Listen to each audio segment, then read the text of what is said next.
Hello and welcome back to our channel. Today's video I'm going to show you how you can disable pop-up blocker in your Microsoft Edge.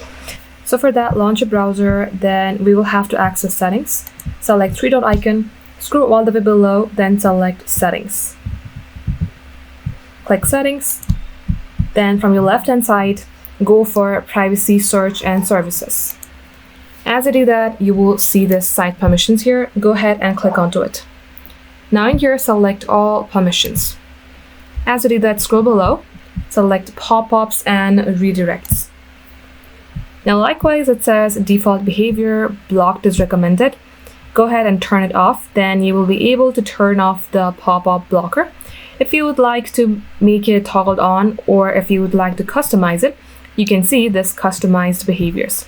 It says not allowed to send pop-ups or use redirects. Let me go ahead and add the sites where you would like to not allow the pop-up. If you would like to allow in some of the sites, select add sites and add the URL of the site. And just like so guys, this is how easy it is. Thanks for watching.